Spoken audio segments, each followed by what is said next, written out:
오늘 이 토론회를 해주시고 토론회를 위해서 많은 해주신 김영식 의원님의 개회사를 듣는 시간을 갖도록 하겠습니다. 많은 분들께서 이렇게 참석해 주셔가지고 진짜 감사하다는 말씀을 올립니다. 우리 굉장히 바쁩니다. 이렇게 많은 국회의원들 이렇게 참석해 주신 것은 자유대학교 총장님, 토론에 참여해 주신 박승희 대통령 기념재단 이사장님께 진심으로 감사의 말씀을 올립니다. 원래는 대한민국 아시아의 최중국에서 경제적으로 성장시킨 경제개발 500년 계획 수립 60주년 되는 회의이기도 합니다. 6.25 사변 이후 중국도 인력뿐만 아니라 재산 엄청난 피해가 있었습니다. 그런 상황에서 사실 잘 살아보세요라는 말조차도 사치스러웠던 시절이었습니다. 그러나 우리 군부 세대의 눈물겨운 헌신으로 대한민국이 영등군 국토 이상을 충정을 뛰어넘는 경제 충정을 이어가며 한강의 기적을 이루고 할 수 있었습니다. 박정희 대통령은 역대 대통령 중 가장 존경받는 대통령이시며 세계에서 인정받는 가장 훌륭한 대통령 중으로 한 분이 있습니다. 최근에 우리 피터 드러그스 미국 경제학자가 이렇게 말씀하셨습니다. 제2차 세계대전 후 인류가 이룩한 순간 가운데 가장 놀라운 기적은 바로 박정희 기간 지배력으로 경제 발전을 이룩한 대한민국이다 이렇게 말씀하셨습니다. 또 우리가 노래 많이 되고 있는 복제라는 말이 있습니다만 엘빈 토플러 미래학자가 말씀하십니다. 민주화란 산업화가 끝나야 비로소 가능하다. 자유화란 그 나라의 수준에 맞게 제한된다. 그래서 이 박정희 대통령을 독재라고 매도하는 것은 말이 되지 않는다 이렇게 말씀도 하셨습니다. 정말 우리가 이렇게 존경받는 말씀을 드려도 끝이 없지 않겠나 하는 생각이 듭니다. 경제개발 500년은 1992년 1월 13일 계획을 세웠고 새마을 운동을 통해 더욱 근대화와 경제발전의 필수적으로 이룩을 하였습니다. 또한 새마을 운동은 1970년도에 우리 국민 정신운동이라고 하죠. 분열된 사회를 화합과 국민이 하나로 통합되는 그런 운동이었다 이렇습니다. 정말 어려운 어려운 환경에서 혼자 리더십을 발휘하셨다 이렇게 말씀드립니다. 또한 우리 경제 발전을 이루기 위해서는 과학기술 정책을 추진하였습니다. 2006년도에는 한국의 한국과학기술연구소를 설립했었고 27년도에는 과학기술을 설립했을 뿐만 아니라 71년도에는 한국과학원을 설립을 하셨습니다. 그래서 그뿐만 아니라 우리 국가인프라도 구축하셨을 국가 대동력인 정부 법도를 건설하였고 또 주민복지를 보면은 보험을 철수하였습니다. 또 행정을 보면은 우리 주민 등록증 제도를 설치를 하였고 또 환경보호를 보면은 그린벨트를 설치를 하였습니다. 정말 어마어마한 업적을 이루었고 그렇기 때문에 현재 대한민국이 있지 않나 저는 생각을 해봅니다. 또 첨단 산업단지였던 산업의 전자공업을 유망 수출 기록으로 인식하고 대규모 산업단지를 제가 살고 있는 중위에 설정을 하였습니다. 이게 필요한 인재를 공급하기 위하여 금공고등학교가 공업고등학교를 설립을 하였습니다.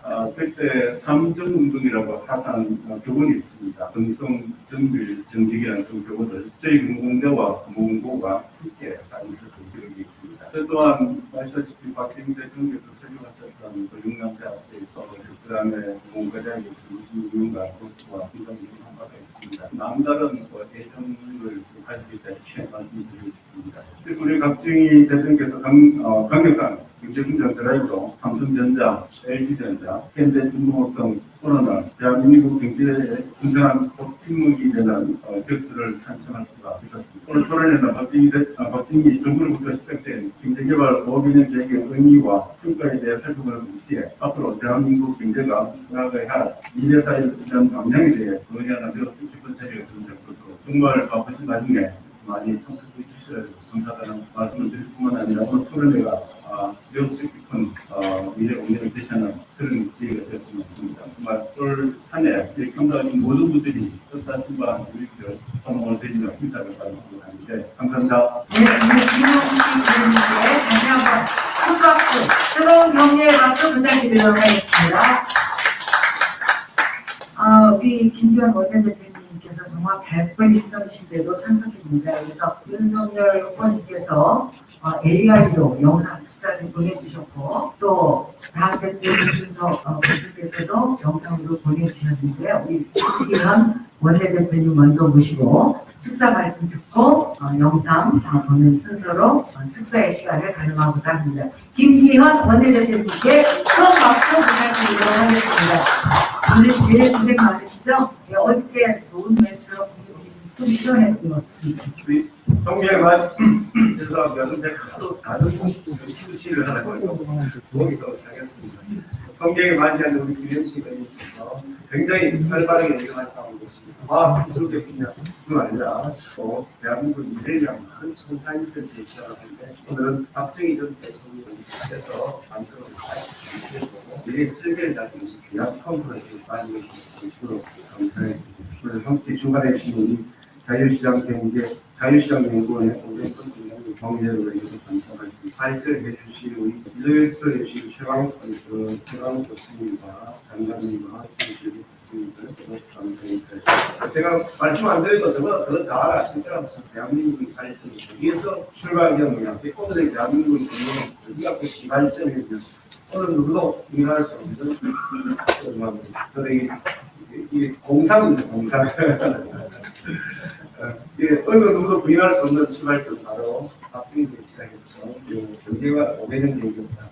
있습니다. 특히 그 중에서 저희 출신 지역이 울산인데 울산은 바로 그 1호 지혜 지역입니다. 울산의 공업지구, 특정 공업지구 지역이 시작 60년 되고 경제개발 500년 계획이 시작되어 있다는 60년.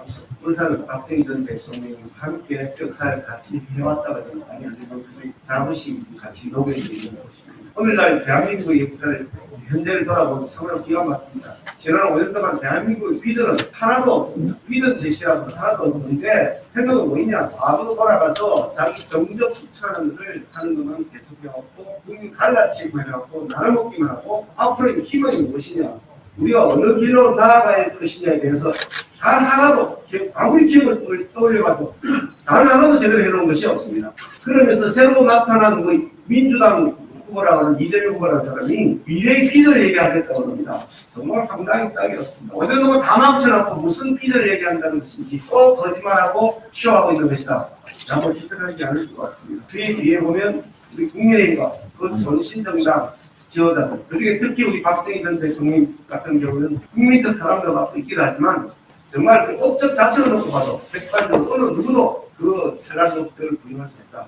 확신을 가지고 있습니다. 그래서 여러 가지 많은 지적이 있습니다만 그 지적에도 불구하고 박정희 대통령께서 만들어왔던 것들을 국민들이 앞으로 더 개선하고 키워나가야 된다. 그런 생각을 가지고 있습니다. 그래서 오늘 그 발자취를 한번 돌아보면서 대한민국의 미래를 다시 한번 도약시키냐 아니면 이제 완전히 망할 것이냐 그 선택을 두고 있는 3월 9일 대선을 앞두고서 미래를 설계했던 그 해안을 가진 지도자를 뽑아야 된다는 국민적 공감대를 이루어나가는 좋은 자리가 되기를 바라고요. 우리 국민의힘이 박정희 전 대통령께서 남겨주신 업적들을 더 키워나가는데 우리 동장 김영식 의원을 중심으로 해서 다 힘을 보도록 하겠습니다. 고맙습니다. 축하드립니다.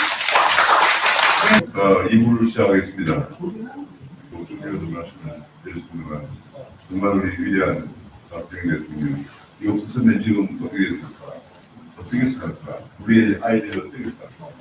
라고 생각을 해보니까 이번 선거가 더욱 중요하겠습니다.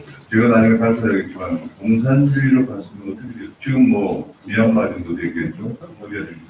그래서 우리 아이들이 그런 주장을 하게 하면 안 되죠. 그러면 정말 이번 선거가 너무 중요하고 그런 의미에서 이쯤에 박정희 대통령의 위대한 업적에 관해서 되새겨보고 우리 앞으로 가야 할 길을 생각해보는 첫 번째 기조연설을 해주실 시광 장관님은 아마 모든 분들 다 아실 겁니다. 장관님은 노목조 장관, 국민연금 부가 있지 않고 또 미국 대학교 많은 지역들도 최근에는 제가 대표를 좀 맡고 있는 잠시 임시를 맡고 있는 자유민주 신년대 공무도 자유민주주의를 확산시키기 위해서 끊임없는 노력을 하고 있습니다. 우리 최광진 장관님께서 기조연설을 하시겠습니다. 박수로 부탁드리겠습니다.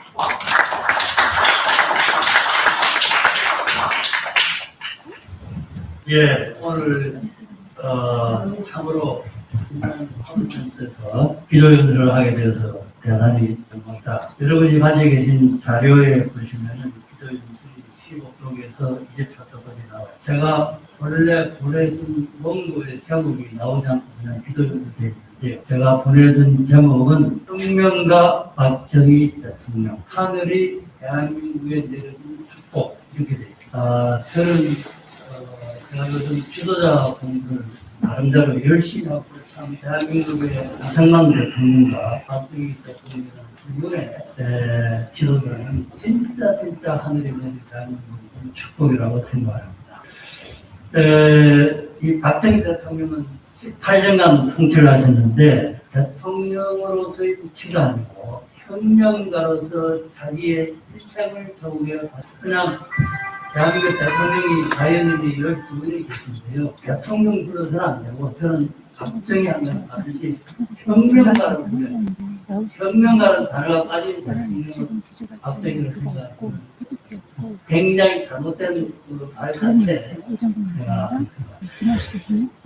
사실 촛불 난동을 촛불 혁명이라고 주장을 하고 거제도로 합법적 정도를 무너뜨리고 대한민국 구석구석을 파괴한 이 종북 좌파 세력들이 박정희 대통령을 왜곡하고 폄하한 것이 말도 못합니다. 아마 그 짓거리 자체로서 이 종북 좌파들은 언젠가는 벌을 받을 거라고 저는 생각합니다. 그래서 이 위대한 적적을 반드시 다시 회복시켜야 되는데 아마 그 적적이 이번 3월 대선이 적적이 첫걸음이라고 생각합니다. 조선왕조가 518년이 되는데 27분의 왕이 여러분 그 중에 우리가 성군이라고 부르는 분들이 과연 몇 분이나 아마 여러분 누구라도 세동대학 제가 학생들한테 강의를 보면 전도 사타고 그러면 줄어드는데 무슨 말씀이냐 하면 518년 동안에 우리가 뭐 잘해봤자 2-3명 성군이 나오는데 지난 74년 건국의 14년 동안에 우리나라에 2명의 세계적인 성군이 나왔어요. 이승만 대통령과 함께 우리나라에 우리가 지금 지도자로 있다고 하는데 그게 아니라 우리는 위대한 지도자 그분을 가지고 오늘 그분 중에 한 분, 박정희 대통령의 연대개발 500년 계획에 대해서 말씀을 드립니다. 사실 아까 여러분들 말씀에 나왔지만은 서독의 에라르트 수사의 경제학적으로 라인강의 기적이라고 했어요. 시간적으로 보면은 라인강의 기적이 먼저 생기고 한강이 그러나 그 내용을 보면은 라인강의 기적은 한강의 기적의 근처가 됩니다. 라인강의 기적은 딱 간단해요. 그 2차전 직후에 영국과 미국이 2% 정도의 경제 성장을 독일이 한 15년간 1% 성장 그게 라인강의 기적입니다. 우리는 9% 성장을 했고 그 안에 구조적인 이 변화를 라인강의 기적은 한강의 기적의 기적은 그건 기적도 아닙니다. 자, 여러분 자료를 보시면은 세계 지도자들과 학자들이 박정희 대통령에 대한 찬사를 너무너무 많은데 제가 이제 원고 제약상 한쪽 반 정도만 인용을 했습니다. 참고를 해주시기 바랍니다. 아까 우리 김영식 의원께서도 몇 분을 인용을 했습니다만, 과연 전 세계 역대 지도자 중에 모두 대통령, 모르겠어요. 링컨이나 레이건 이런 분 빼고 박정희 대통령만큼 이렇게 전 세계의 지도자, 학자, 언론은 제가 하나도 통일해요. 언론들도 찬사를 보입니다. 제가 놀랄 지경입니다. 이런 분이 저는 지도상에 없었습니다. 자, 그러면 이제 인간 박정희 대통령의 참모서 배워줄 세 번째인데요. 박정희 대통령은 뛰어난 지능을 가졌고 무엇이든지 신속히 학습할 수 있는 모든 것을 잘 파악을 했고 그리고 확실하게 자학을 했습니다. 집념이 참으로 강하고 자신감이 넘치는 사심이 없고 자기 희생의 지도로서 생전에 국민으로부터 강종에 빠지지 않고 나라를 위해서 자기의 모든 정도를 쏟아붓고 겸손하게 살았지만 비전은 그런데 창명했고 부패하다는 이나라를 저는 이 뒤에 보시면 이제 박정희 대통령이 어떻게 책임했느냐, 박정희 대통령이 어떻게 친인적 발견했느냐 하는 걸 제가 설명하는데 자료를 참조해 주시고 저는 수업 시간에 들어가서 이 박정희 대통령 인적 관리와 관련해서 의원님을 얼마나 힘들게 하십니까? 그리고 외국 방위산업체업체 사장이 내원성 돈을 내밀었을 때 그 돈에 해당되는 무기를 주죠. 이렇게 하신 그 이야기를 학생들한테 계속 밝혀왔어요. 자, 박정희 대통령의 용병설은 건너뛰고요. 박정희 대통령의 국정유의 업체를 제가 요약을 하고 있습니다. 모든 정책이 사전적으로 잘 준비되었을 뿐만 아니라 상호 일관성을 기울였습니다. 문재인은 지인 논리를 가지고 앞뒤가 맞지 않는 대통령입니다. 저는 문재인을 대통령이라고 하면 대통령 부르본 적이 없습니다. 문재인 정부도 아니고 문재인 정권입니다. 자본주의 자유신앙 경제란 말이 박정희 대통령 입을 통해 언급된 적이 없습니다. 그러나 경제 정책을 잘 살펴보면 결과적으로 볼 때 자유재산권을 통일을 하고 선택의 자유를 바탕으로서 민간의 존중했습니다. 경제 발전을 위해 기업가들과 충분히 소통을 하고 목표 달성을 위해 필요한 자원을 총동원하고 정부와 기업 간의 협력 그를 확실하게 구축을 하고 모든 장애인을 다 제거했습니다. 기업가들을 격려하고 도와주고 뇌물을 받지 않습니다. 그리고 박정희 대통령은 현장주의자였습니다. 박정희라는 CEO 최고 경영자의 현장주의 원칙은 명령 5%, 확인과 감독. 현 대통령은 명령도 없고 현장에 나가본 일이 없다. 그리고 박정희 대통령의 최대의 공로는 하면 된다. Can do spirit. 뜻이면 사실 박정희 대통령의 시대를 한때는 초기에는 국가주의라고 스테이티즘이라고 불렀어요. 그 스테이티 국가주의나 개입주의로 불렀는데요. 이거는 표피적인 관찰.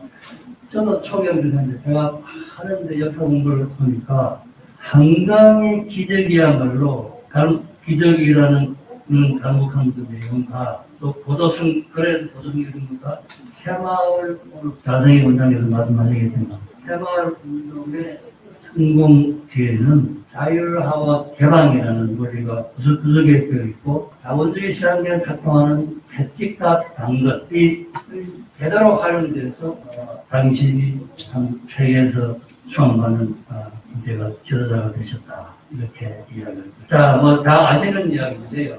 당신이 오게 된 계획을 때 남한의 이드남 구역이 82월이고 북한이 360일 1960년 1909년이 지난 1970년에 처음으로 9년 만에 격전이 됩니다. 이게 4분의 1밖에 안 되는데 그게 9년 만에 격전이 참 상상을 했거든요. 80대 420분이었는데 그게 격전이 되는 게 9년 만에 이런 기적이 이건 진짜 기적적인 인간이 이렇게 됐습니다. 자, 이제 많은 분들이 민주화 세력들이 대한민국의 민주화를 굉장히 상합니다. 그분들이 하는 전체 민주화 과정을 100이라고 쉽게합니다. 뭐 차창의 대표가고 한 이런 10이하의 기업가 진짜 민주화 이승만 대통령과 같은 아시겠지만 우선 48년에 자유민주주의로 그 좌파들이 해방 이후에 한 80% 70%가 국민들이 좌파를 지지하는 그 속에서 자유민주주의 나라를 출범시키고 그게 하나예요. 6.25 때 이승만 대통령이었습니다.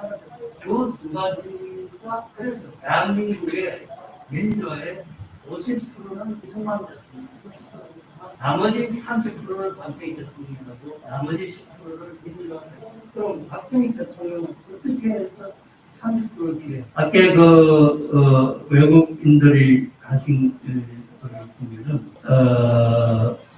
헨리 키신저 국무장관이 러시아가 민주주의와 경제 발전을 동시에 추구하다가 어떤 결과를 초래했는지 잘 알고 있습니다. 박정희의 판단이 옳았음이 중요합니다. 박정희의 판단은 언제나 옳았다. 그리고 그가 손대는 거 맞았으면 옳았다. 그러면서 이제 아까 김경 우리 교육부에서 하신 대로 에린 토플러가 민주화는 산업화가 끝나야만 필리핀이고 인도는 민주화를 오래 했지만 그런데 산업화가 되면은 민주화가 반드시 되게 됩니다. 그래서 박정희 대통령이 산업화를 했고 중앙성을 유성하고 중국도 지금 이제 10,000달러 가 있는데요. 시진핑이 아무리 떠들었으면 그게 산업화가 되면 반드시 민주화가 되게 그래서 이제 그를 보여준 것이 박정희 대통령이 산업화를 했고 그 산업화의 힘이 우리나라 민주화 100에 30%를 기여해서 이거를 사실은 많은 분들이 학자분도 모르는데 어쩌면 안다고 이야기를 하는 것이 아니라 분명히 아셔야 될 사항이다. 이렇게 말씀을 드리겠습니다. 자, 이제 오기는 계획에 대해서는 오늘 여러분들이 발표할 수 있는 그냥 언급하고요.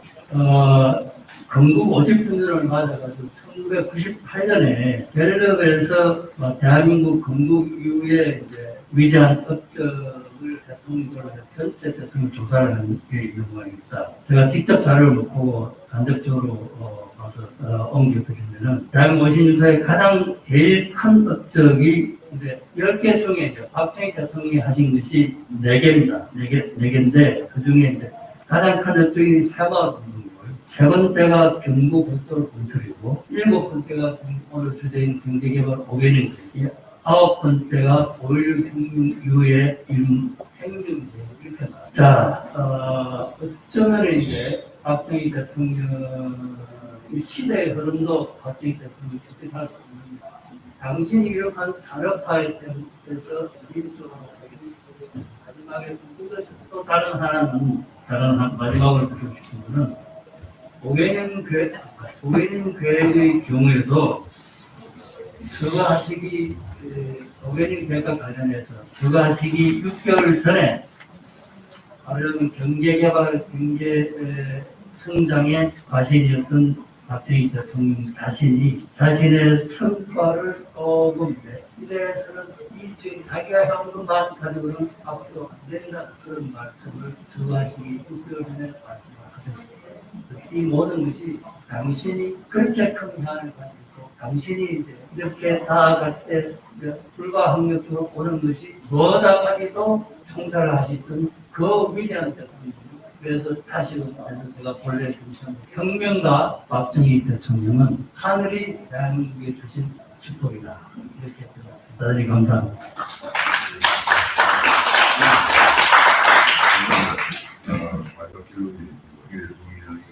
경제는 말할 것도 없고요. 제가 얼마 전에 2, 3년 전에 부국사 주주님하고 대화를 하는 기회가 있었어요. 그때 부국사 주주님이 놀랍게도 박정희 대통령을 맞았어요. 그 당시에 박정희 대통령 시절 전에는 부국사가 거의 행여화돼가지고 그냥 벌 뽑는 그런 몰골이었는데 박정희 대통령이 부국사를 오늘날의 부국사를 보험시키고 그날 1919년에 돌아가시지 않았으면 부국사가 더 웅장하게 복원됐었죠. 그것처럼 박정희 대통령께서는 이제 경제뿐만 아니라 문화도 전 곳곳에 박정희 시절에 보험시키는 문화. 가장 그런데 놀라운 것은 우리나라 사람들은 대부분 통하지만 성적인 위인을 싫어합니다. 누가 위인이 되는 건 아주 위인을 존경하지 않아. 그것이 우리나라 분들의 가장 큰 문제적인 자손이 그런 사람 배워봤다. 그런데 박정희 대통령 때 거의 유일한 대통령 시절에 우리나라 위인들을 다 보고시켰습니다. 이 성신장은 말하고 이용국이라든지 미택이라든지 등등 지금 우리들이 많이 봐보는 그런 유적들 전부 박정희 대통령을 만들거나 박정희 대통령께서는 우리나라 젊은 사람들을 위해서 젊은 사람들 살아가는 젊은 사람들이 본받을 위인들을 그렇게 많이 발굴해서 근데 놀라운 정말 그게 아닙니다. 본받을 위인이 없으면은 그냥 뭐 그렇게 없는 거죠. 그러니까 맨날 서출농사 배워갖고 그런 걸 크게 만지고 할 때마다 박정희 대통령 이 그다음에 우리 그 발제는 첫 번째 발제는 이원식 교수님께서 한국경제발 공개인계 금융발을 교수님 발제되고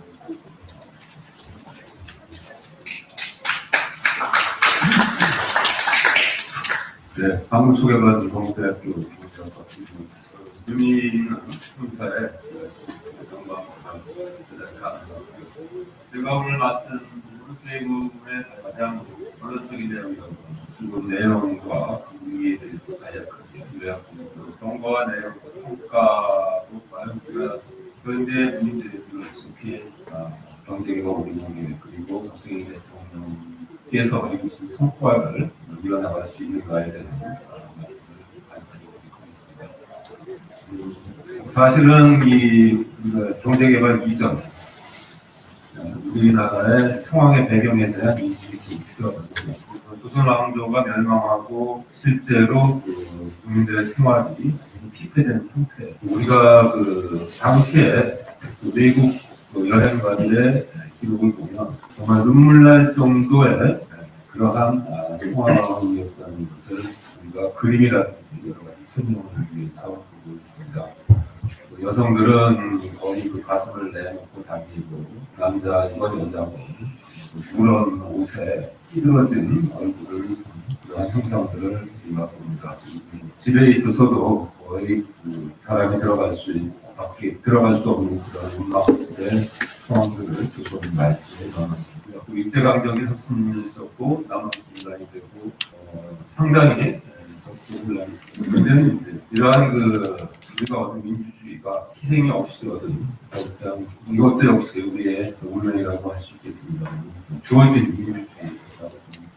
6.25 전쟁이 터지면서 사실상 남북 간의 유일한 정부의 정통성에 관련된 전쟁이 되는 그 과정에서 우리는 굉장히 심각한 상처를 입었습니다. 100만 명이 사망했고 남한 고용자분 4분의 1이 국민소득은 $100였었고 국민소득 대비 수출 비중은 1%. 군사적 대립이 이제 굉장히 심각해서 만약에 나중에 말씀드리겠습니다. 가장 심각했던 것이 예수의 사건, 대통령 시해 시도가 있었습니다. 대단히 심각한 문제를 받아들이고 있는데 우리가 이 문제에 대해서 한번 드리겠습니다. 대우진 재정은 당시에는 국가 재정이 매우 취약했기 때문에 내부 완주에 현재도 방글라데시 같은 경우에 있어서는 정부 재정에 이를테면 20%에 충당 80%가 원주이고 그런 정도의 심각한 나라들도 상당히 많이 존재합니다. 그럼에도 불구하고 70년대 경제개발에 왜 우리가 경제개발을 해야 되느냐? 가난했기 때문에 경제개발을 하죠. 이 과정에서 이제 빈곤과 민주화라는 이런 갈등에 봉착합니다. 민주화가 먼저냐, 빈곤 퇴치가 먼저냐? 그래서 박정희 대통령께서는 빈곤이 먼저. 그렇다고 해서 민주화를 포기한 것은 아닙니다. 그리고 또 하나는 남북 체제 경제입니다. 이미 우리의 경제 개발 우리 경제력이 되고 있잖아요. 북한에서 보기 있는 게 시기 경제력이 그래서 80년대까지 계속 경제력이 되어왔습니다. 이 차이가 무엇인가에 대한 의미 있는 토론이 양체제가 모두 경제 개발을 했는데 왜 북한은 지금 우리나라 총 국민 소득의 20분의 1도 안 됩니다. 우리나라가 50배가 총 국민 소득의 1인당 국민 소득의 27배. 이러한 현상들을 우리가 어떻게 평가해 볼 수 있는가에 또 하나는 이제 복지에 대한 복지의 비교에 있어서 다양한 방법이 있겠습니다만 실질적으로 북한 통계가 존재하지 않기 때문에 가장 우리가 대표 지표로 하는 것이 소위 영아 사망률 이런 것들입니다. 요거는 이제 우리가 수비수 지표인데 1,000명당 52만 사망률이 남한이 3.9명, 북한은 7명입니다. 지금은 남한이 30.2명, 북한이 16.5명입니다. 요것을 이제 소위 우리가 복지 지표로 보시면 큰 차이가 없다. 어느 정도요. 그래서 우리의 그 경제 개발은 그리고 국가 경제 발달의 문제도 있지만 체제 경쟁과 복지 증진과 산업 경쟁. 지금 우리는 경제 개발에 대해서만 이야기하고 있지만 사실 복지 부분에 있어서도 정확한 평가가 있어야 된다는 것이 저 자신이 재정과 복지를 전공하는 전문 교수로서 말씀을 드릴 수 있겠습니다. 복지에 대한 재평가도 함께 이루어져야 된다는 말씀을 드리고 이에 관련된 문제는 향후 후학들의 역할을 하겠습니다. 아울러서 경제개발 과정에서 가장 심각했던 것이 체제경쟁이고 북한의 위협, 남북 대립관계. 그러니까 이러한 삼각관계를 균형 있게 유지할 수 있다는 것은 사실은 대단한 업적이라고 저는 보고 있습니다. 경제개발의 목적이 아니라 이러한 그 삼각 체제를 온전하게 오늘의 복지국가, 선진국가로 이루어질 수 있다는 것은 저는 이것 이상의 축복은 없었다. 어떤 다른 선진국의 유럽 국가의 지도자라도 이러한 문제들을 단 18년 이내에 만들어주시고 기반을 다른 면은 없었다. 찾아볼 수 없다. 저는 남북한 체제 경쟁에 있어서 방금 주 교수님께서 말씀하셨습니다.만 65년에 그 비율 1.03이고요. 이건 이제 ADI에서 발표한 자료입니다. 그런데 사실은 아까 말씀하신 60, 70년대 초에 까지는 북한이 1인당 GDP가 더 높았다. 그런 것이 이제 연구 실무자로서 선언했던 부분 말씀드리고 거기에 관련된 자료를 찾았습니다만 찾을 수 없었겠지만 이 통계로 말씀드리겠습니다. 1차 경제개발 계획은 모두 다 말씀드릴 수는 없고 요점만 간단히 말씀드리면 새마을운동이 시작됐고 고속도로가 포함됐죠. 우리의 그 실질적인 경제 인프라를 1차 디자인됐고 지금입니다. 그다음에 소개 그 과정에서도 위기가 없었던 것이 아니라 1차 소개 과정과 한편으로는 긍정적인 측면들과 균형 과정 그리고 대개 이제 눈에 띄게 드러나는 것이 수출 증가율인데요. 1차 연 평균 1차 계획 기간에 30%가 넘는 수출 증가율을 이루어집니다. 그래서 1인당 국민 소득이 77년에 1억 달러 1억 달러 수준에서 100억 달러로 증가했다. 결과적으로는 이제 이러한 경제 개발의 결과로서 96년도에 OECD 선진국에 가입을 하게 되죠. 실질적으로 이러한 그 지난한 과정들의 결과로 저는 보고 있습니다.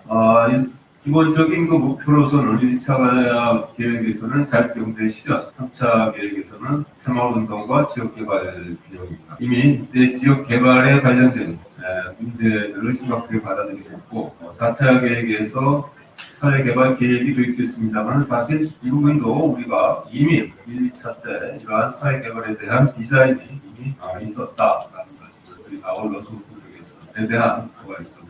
5차 계획에서 경제안정 기반 안정이 필요하다. 그리고 6차 계획에서는 능률과 형평성의 제고와 소외계층과 낙후들에 대한 지원 이 둘을 이루게 됩니다. 이 부분은 이제 노무현 대통령 당시에 시기라고 보시면 되겠습니다. 아울러서 7차 계획이 이루어져서 미중 평등 문제가 제기됩니다. 그만큼 우리 국가 경제가 통일을 주도할 만큼 충분한 능력을 줄 수 있기 때문에 안정적 기반 1, 2차 계획에서는 북한의 난파, 테러가 대단히 극심했던 시기입니다.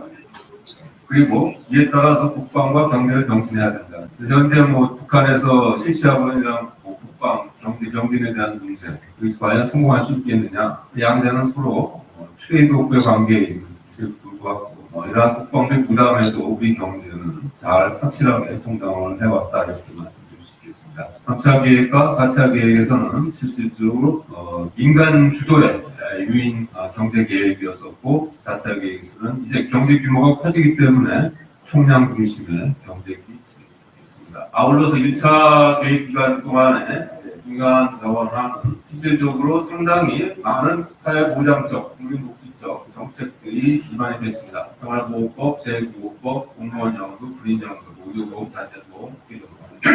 공무원연금도 아주 일찍 시작했습니다만 당시에 이제 초기였었죠.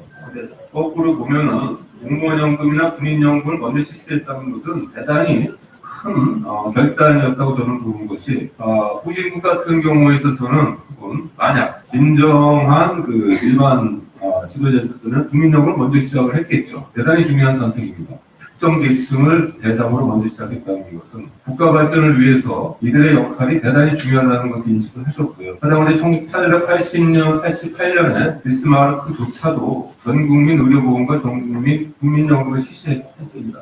어떻게 보면 비스마르크보다 더 현명한 정책을 당시에 이미 고민하셨다라고 보고 있습니다. 근로자들의 보호를 위해서 산재보험 그리고 균형 강화를 추진했습니다. 1차 계획에서 외자 65년도 이후에 결국은 성장을 위해서 돈이 필요한데 원조가 많이 와서 65년도 이후에 외부로부터 차관들을 적극적으로 도입했다라는 말씀드릴 수 있고요. 2차 계획에서는 한일 국교 정상화에 대한 개입 청구권 자금으로 발전소득 사회관념 자금을 준비했고 베트남 파병이 있었고 수출 증대와 수입 증대로 우리 수준은 상당한 저작가가 있었던 사실. 그러나 74년도에 정부 재정 관련 자격으로 해외 원조는 더 이상 받지 않는 자기경제의 시대로 했습니다. 3차 계획에서는 유경수 연구인이 저격 사망하는 사건이 있었습니다. 이러한 변화에도 불구하고 사실상 흔들리지 않고 경제계획을 추진했다는 것은 이분의 국가 발전에 대한 의지가 얼마만큼 강렬했던가라는 그러한 존경의 말씀을 드리고 싶고요. 또 한편으로는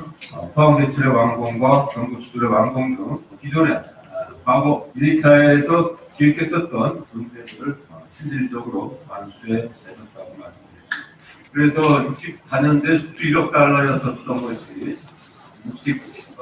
71년대 10억 달러가 되고 77년에는 100억 달러가 기록한 수출 주도의 경제국가, 아무것도 없는 자원도 없고 인적 자원 확보도 되지 않은 나라에 이러한 어떻게 보면 큰 발전이 있었습니다. 4차 계획에서는 민간 중심의 KDI 중심의 장기 경제사회 발전 전망의 개발이 이루어지고 있고요. 그리고 불행히도 79년에 박정희 대통령의 시해 사건이 있었습니다. 그러나 그 과정에서도 의료보험에 대한 의료로서 의료보험에 대한 대비에 기초를 놨고 실질적으로 보면 현재 이분이 생존해 계시는 동안에 사회보험제도의 거의 모든 기틀이 이루어졌고, 만약에 이러한 그 절차들이 거꾸로 이루어졌다면, 잘못 이루어졌으면 이제 우리나라의 복지 선진국이 혹은 어떤 나라도 부러워하는 그러한 복지 수준을 달성할 수 없었다, 이제는 없었다, 이런 말씀이 감사합니다. 중화공업을 중심으로 한 발전이 큰 의미가 있다고 보고, 그런 점에서 전체 수출 산업 비중 중에서 6년도부터 불과 6년 사이에 중화공업 수출 비중이 거의 2배 가까이 변화가 있었습니다. 임금 노동자에 대한 핍박 혹은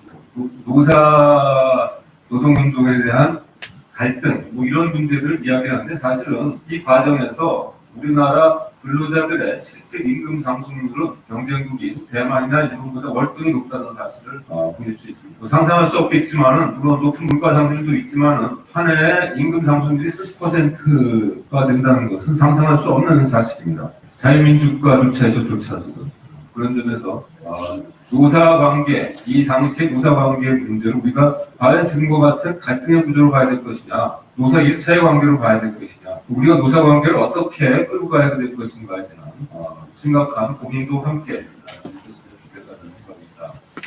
달러 기준의 임금 상승률에 있어서도 일본이나 혹은 대만, 싱가포르와 크게 차이가 난다는 점을 알 수 있습니다. 근로자들의 생활이 풍요로워졌다라고 감히 말씀드리겠습니다. 정부 중앙 지출에 있어서는 방금 말씀드린 경제 개발과 체제 경쟁과의 관계에서 국방에 대한 예산 비중이 30%까지 올라갑니다. 이것이 바로 우리 체제를 지킬 수 있는 근본이 되었다고 보고요.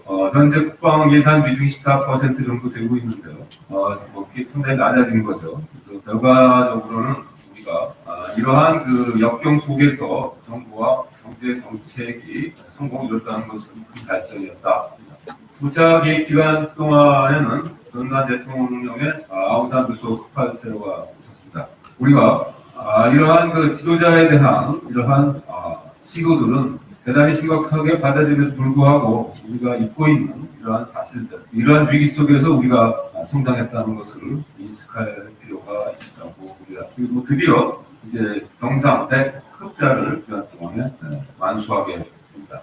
물가 안정 동안입니다. 윤석열 대통령의 6차 경제 사회발전 5개년 계획에서는 민간 중심의 자율 안전 복지, 그다음에 경제 자율화, 공평성, 소외계층과 낙후 부분에 대한 특정적 지원이 이루어지게 됩니다. 사실상 사회 개발의 하나의 큰 획을 이루어졌다. 그러니까 우리의 경제 개발 계획은 경제뿐 아니라 국제 관련된 문제까지도 함께 보지 않으면 안 된다는 점을 말씀드리겠습니다. 김영삼 대통령의 신경제 5개년 계획에서는 고용보험제도가 들어있어요. 그래서 그동안에 우리가 이루어진 복지제도에 대한 성공 과정들이 신속하게 고용보험제도로 습득이 되었다, 도입이 되었다라고 이렇게 말씀드립니다.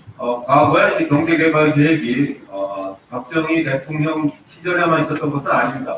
유사한 개념입니다. 그러나 여기에서의 차이점은 지도자의 능력이라고 설정한 그의 디자인이, 그의 생각들이 바로 오늘날 경제개발이 되었다고 보고요. 그리고 드디어 이제 88년 소울시 개최가 되면서 우리나라가 세계 무대에 본격적으로 등장하는 기기가 됐고, 이것이 바로 오늘날 K 컬처를 만들어내는 그러한 바탕이 되었다고 저는 보고 있습니다. 경제개발 계획의 평가는 우리는 이 과정에서 반드시 역사적인 문제를 인식을 해야 됩니다. 우리의 100년 전 과거가 어땠는가를 반드시 인식하고 현재와 미래를 봐야 된다는 관점에서 다시 한번 강조드리는 것은, 실제로 우리는 폐허에서 이 문제를 시작했다.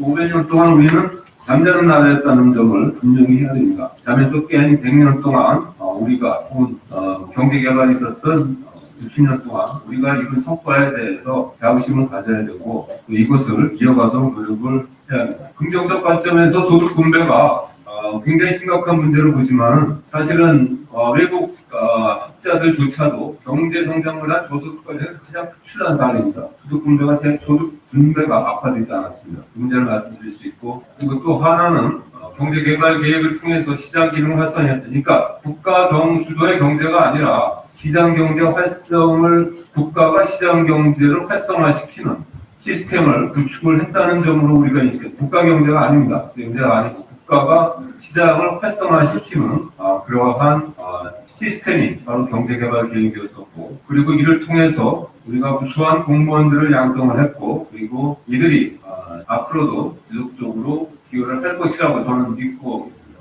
부작용에 대해서 많은 분들이 이야기하는 제 관점에서는 이 문제는 그렇게 심각한 문제는 아니다. 있을 수 있는 부작용을 최소화한 그것을 최소화시키기 위해서 고민한 흔적들이 많이 보이고 있습니다. 그래서 큰 문제는 아니라고 저는 보고 있고, 이것을 이제 우리 한국형 경제발전의 특징으로 저는 본다면은 훌륭한 인적 자본과 높은 교육력, 그리고 제도적 유연성과 세계와 한국 세월에 응할 수 있는 유연성이라고 저는 보고 있고요. 가장 큰 것이 박정희 대통령의 추진력이라고 봅니다. 그래서 비록 정치의 경제라고 이걸 부정적으로 보지 마시고 정치를 통해서 경제를 활성화시켰다는 점을 우리가 보다 초점을 맞춰야 될 것이라고 보고, 이 과정에서 신상 필벌의 그의 철학이 많이 드러났습니다. 그래서 수출 기업을 우대한다든지 성과 있는 마을에 대한 집중 지원 이런 것들을 포함했습니다. 저는 현재 우리의 상황입니다. 과거 10년대 14, 15% 실질 성장률이 거의 2%. 향후 포지티브 성장률을 기대할 수 없다고 보고 있습니다. 대단히 심각한 상황이고요. 그래서 우리가 2022년 현재 경제개발 60주년을 맞이는 이 시점에 무엇을 잊어버렸는가에 대한 고민이 정찰이 있어야 될 것이라고 봅니다. 자원이 왜곡되고 있습니다. 심각하게 엉뚱한 방향으로 자원이 사용되고 있고, 유능한 기업가 나타나지 않고 있습니다. 철학이 있는 기업가들이 나타나지 않고 있습니다. 과거의 성장기에 노랫말에 사장님하고 살짝 불렀더니 모든 사람들이 다 뒤돌아보다는 얘기. 지금은 사장님 하면은 아무도 뒤돌아보지 않는 그런 세상입니다. 굉장히 심각한 우리 국민들의 상태라고 보고 있고요. 그래서 국민성과 효율적인 정부기업 간의 협력, 책임 있는 공직자, 그리고 사회적 유동성이 중요하다 이렇게 봅니다. 과거에 이 과정에서 사실은 저는 월남민, 피난민 이렇게 얘기를 하는데 저는 탈북한 사람이라고 봅니다. 6.25 때 탈북한 분들이 지금 탈북한 분 똑같은 내용 같은 분들입니다. 그래서 저는 그 탈북한 6.25 때 피난 오신 분들을 저는 탈북 인사라고 얘기를 하고 있습니다. 탈북 인사. 그래서 기독교 종교의 기여 활동이 굉장히 주도했다. 이것은 이제 통계적으로 나오는 내용이고요. 또 하나는 전통사회가 붕괴되면서 기득권층이 없어졌다. 전쟁과 혁명의 혼란, 계획인 확대 등이 기회를 조성했다고 보는데 우리가 이제 보다 나은 사회적 유동성을 이제 갖고 나갈 필요가 있다고 보고 있습니다. 우리가 그날 뮤르달이 동아시아 경제를 평가를 하면서 두 가지 분류를 했습니다. 소프트 스테이트와 하드 스테이트. 유약한 나라라는 것은 전 국민이 의무 이행을 꺼리는 나라. 정부는 의무 수행에서 밀고 나가기를 싫어하는 나라. 유약한 나라. 바로 현재 우리나라의 상태라고 보고 있습니다. 경제 개발 계획은 우리를 하단 나라로 만들어서 오늘날의 성장을 이끌었다고 보고 있습니다. 이상입니다. 감사합니다.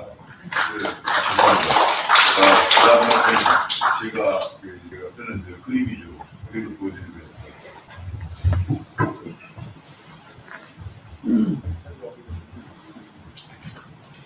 일단 박정희 대통령에 대해서는 그런가 제안할 수는 없지만 이런 순서로 일단 계획이 1차, 2차 쭉 말씀하실 때 이거는 가능하면 1차 자립경제 기반으로 주고 2차가 이제 공업적으로 근데 이거 중요한 처음에 62년도에는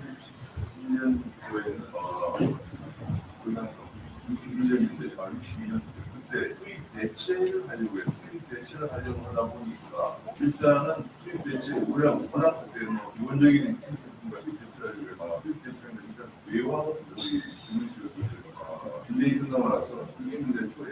문제를 위하고 있지만 그래서 이제 우리가 시작한 게 돈이 없다 보니 시작한 게 올랐고요. 그다음에 한국도 유성화하고 이런 것들을 시작하고 외화를 마련하기 위해서 이것도 굉장히 고비고비마다 외화를 마련하기 위해서 애를 많이 썼어요. 그리고 4년부터는 크리티시하고 안되게 줄이는 형식으로 가게 됩니다. 그다음에 2차 들어서는 좀 더 우리가 방황 같은 일만 신발 같은 안 되겠다를 또 이렇게 하게 그리고 이제 3차에 중요한 것이 중화공업이에요. 2차까지 이제 해서 공업 수출을 해보니까 기계를 우리나라는 자원이 없으니까 기계와 자원을 들여와가지고 만들어서 팔아가지고 수리거든요. 왜냐하면 그 당시 우리나라가 빌리고 이런 우리가 지금 한국 사람들이 아프리카에 있는 소말리아에서 만든 목소리를 합니다. 그러니까 엄청 싸게 팔면서 반면에 그걸 만드는 기계나 원자재는 비싸게 사와야 되기 때문에 좋죠. 그래서 우리가 생각에 일단 이거 안 되겠다 해서 3차부터 중화공업을 시작. 그리고 중요한 건 3차의 중화공업 시작도 다른 배경이 하나. 사실 정말의 스피스 학생들을 우리가 광고를 전하게 그렇게 하는데 국제적으로도 닉슨 도큰이라고 해서 미국을 풀리는 그런 정책을 많이 자립 국방이 더 중요하다. 하는 것 때문에 중화공업 시작. 그래서 중화공업까지 하는 가장 어려웠던 것이 중화공업을 하자마자 1차 스피스로 일어났습니다. 비싸게 이제 그 기기 같은 것을 해가지고 그걸 공장을 세워서 좀 수출해보려고 하는데 수출도 힘들어요. 누가 처음에 우리 대한민국에서 이렇게 배를 만들었다고 그러면 선진국이니까 안 사가지고 그리고 차를 만들었다. 선진국이니까 안 사가지고 그래서 생각한 것 때문에 아프리카에서 한 거겠다. 그래서 제가 어릴 때마다 그때 한참 때 이제 작가님을 보면 서울에 유달리 그때는 몰랐는데 유달리 아프리카 원수들이 한국을 많이 방문했어요. 대통령이 초면에 그래가지고 마산 수출 지역 같은데 한국 지금 그런 데서 피크 같은 거 제가 이런 걸 비싸게 내가 선진국은 안 사가지고 아프리카 사람들 많은 한국인이 왔더라고 이렇게 엄청 나오나 아프리카 돈이 하나 다 좋은데 돈이 없다고 나는 시크 공식이고 그래서 만든 게 수출여행 다시 그 돈이 없으면 우리나라가 런던이나 뉴욕에 돈을 국제금융 시장에서 빌려줄 테니까 30년 동안 그렇게 한 것이 영구 수출이에요. 그러니까 이제 만약에 한국인공에서 탱크를 만들어서 그 아프리카에 들어가면 아프리카 사람은 돈이 없으니까 우리나라가 빌려가지고 한국인공에 주고 그 돈을 아프리카가 30년 동안 나눠서 갚고 근데 그걸 하기 위해 수출분쟁이 설치됐어요. 그런 제일 상상도 못하는 아이디어를 내가 만든 우리나라가 만든 지금은 다르지. 지금은 미국에 최근에 놀라운 것이 우리 현대차의 마추시오가 일본의 혼다의 마추시오를 했다는 모르고 우리나라가 미국 시장에서 일본 혼다를 그리고 미국 시장에서 히타치 반도체를 지금 히타치 망해버렸어요. 반도체가 이유가 되는 세이다. 또 우리나라의 전자제품 같은 경우 전자제품이 일본의 소년이 현재 이기고 미국 시장이나 유럽 시장 이유가 되려고 누구나 장사했어요. 여기 있는 나이 친구들 다 이전에 소니 목표를 쳐보다 우리가 소니는 영원히로 쓰는 그러니까 그 당시에 60대 초에는 완전히 우리나라 제품 아버지 그런 식으로 이제 수십 운영을 시켜보다가 배도 못겠다고 중중부에 결국에 했는데 그렇게 너무 노력을 하는데 불행하게도 73년도에 1차 월급시작 나오고 배를당 $3 정도 사는 게 $10 올라가고 그다음 74년에 2차 월급시작 $6 하는 게 $100 올라가고 $2 하면 중화공을 했는데 정말 안타까운 일인데 그래서 나온 것이 뭐냐 도저히 안 되면 또 중독 변수를 보고 아무도 안 가지지만 여사의 중독에 아시는 분 아시겠지만 중독가 너무 덥고 일하기 힘들기 때문에 토로면 안 되잖아요. 토로면 위화가 그래서 중독에 가는 그러다는 3년 동안 토로오지 않는다는 소리하는 거예요. 만약 3년 이내 토로오면은 그 당시에는 어디 나가는 비행기용 자체가 엄청난 부담이었거든요. 제가 그렇게 옛날에 제가 한국에 그 전에 한국에 지원을 있다는 거예요. 국민의 개가 받아요. 개가 받을 때 그 정도는 내하고 말도 안 되는 내가 없습니다. 그래서 비행기용이 10년 내에 들어오면 비행기용을 상황을 그런 대부분 안 들어오고 그러면서 돈을 버는 게 뭐냐 매자가 없으니까 소비국인마다 그렇게 그렇고 이제 뭐 한예점 한국이 안 들어오면 매자가 많이 나오니까 매자가 굉장히 크다. 생활운동도 많이 대단한 그 다음에 이제 4차 경제개발을 그 얘기 또 이제 승인하는 일을 하다 보니까 도저히 1차 승인은 2차 승인하는 예를 들어 그 당시에 이때는 우리나라 중화공업이 주로 이제 철강이나 석유화 이런 거였고 그래서 농원 수입과 원자력을 불러가면서 와인 투자 문제를 우리가 와인 투자 하려고 한 게 그런 부분이 있지만 상당히 성립하는 결과 그래서 와인이다 보면 중화공업투자 합리화 이런 문제가 커지시게 되었습니다. 그러나 그런 과정을 거치면서 우리나라가 지금도 우리가 최근에 강북대출하고 이런 게 기존에 앞섰지만 지금도 여전히 자동차 설비와 이게 확실히 수단이구나. 지금 산업부가 이제 좀 더 이제 그런 중무장비에서 뭐 안석인도를 가야 한다고 하고 또 이제 반도체다 가이드라는 뭐 그렇지만 지금까지적으로 그걸 보고 있다고 그다음에 이제 그렇게 되면서 월차우선은 이제 전두환 대통령이 기본을 좀 따르죠. 지금도 경제사회 발전이라고 경제개발이 아니라 경제사회 발전에서 안정감이 있는 것입니다. 시험을 계속하는 경우에 안정되는 것이 경제에서 경제주의가 경제는 당신이 다시 알았어요. 그 경제에서의 스탠포드 이제 전두환의 큰 일류가 아니라 경제 계획을 스탠다는 하지만 경제 공부시키는 게 경제 공부시키는 게 나중에 한 5년쯤 지나면 나도 이 정도는 안 가도 사람이라고 그랬고 그 부분이 발생하는 안정화 제가 이제 굉장히 안정화 그때 대통령들로 분석한 책을 내주기 때문에 보면 그런 대통령에 대한 경제가 경제적이기 때문에 경제 부분에서 정치는 다른 얘기 있지만 나무랄 데가 없어서 그게 경제는 단순히 경제가 없지 그 다음에 이제 이건 노무현을 노트북에 민주화선을 기준을 하고 이때 가장 중요한 게 86년에 처음으로 우리나라가 짜는 중요한 시기인데 그거 보면 우리나라가 공기부국이었다는 중국에 그간에 아까 쫓겨난 이유는 누구죠? 시장의 기계와 원자력을 수입해가지고 만들어서 파는데 제값은 못 받은 그러다가 김강수리가 물론 삼재 효과도 있지만 국제화를 여기 시작했다고 하는 것은 우리나라 부분이 드디어 이제 국제시장에서 인정을 받기 시작 제값을 받는 시작이었어요. 그것이 중립국입니다. 그전에는 우리가 잘 아는 종합상사라고 해가지고 그냥 무급별로 바로 뛰는 의전 우선 바로 뛰는 거 예를 들면 연구에 혈액병을 받은 물론 진열용식이라기 위해서 혈액병까지 진열하는 걸로 지금집에 매일 아침 조경 같이 하고 뛰어다니고 그것이 그 뛰어다니는 거죠. 집안에 우리 몸은 진열 해줘야 내가 이렇게 그러다가 86년에 처음부터 그 우리가 굉장히 부담을 하려고 문제는 처음으로 내다 보니까 대학생들 돈이 많이 들어오니까 관리가 한 번도 국자를 생각해보지 않았거든요. 그러다가 이제 관리가 안 돼가지고 식당 주고도 축소하고 난리나. 그래가지고 청와대에서 내려오게 한국을 못하고 연구 관리가 뭐냐면 국자 축소됐지. 노출 국자가. 이 관리가. 그래서 노태우 대통령이 제일 잘한 거라고는 신노체입니다. 200원. 이것 때문에 제가 안 해주셨어요. 그 다음에 이제 92년도 66년까지 오다가 김성 대통령이 94년에 집권하면서 이게 안 되겠다. 신경제, 신경제, 오경제, 한도 신신. 아니, 이렇게 잘 해야 하는 갑자기 의욕이 너무 앞서면 안 돼요. 제일 보니까 잘 모르는 사람이 의욕이 앞섰습니다. 그래가지고 박재현 대통령이 선대 교수를 청와대 경제수를 불러가지고 신경제, 오경제 가르쳐가고 하는데 하자 노래요. 우리가 그때 하자 경제를 이런 걸 보고 경제교수가 잠재 성장을 쓰면서 너무 높게 성장 목표를 잡고 투자를 하고 그것이 반드시 와인 투자 문제를 요구하는 큰 문제를 수반하게 돼요. 그런데 박재현 수석이 이거 보니까 내용 계획을 보니까 너무 와인 투자가 해봐. 내가 그래서 깜짝 놀랐는데 아니야 다를까. 그것이 파업입니다. 게다가 이제 또 세계화라는 걸 한다고 해요. 그러니까 와인 투자한다고 세계화하니까 최대로 그 전에는 국제화라고 했어요.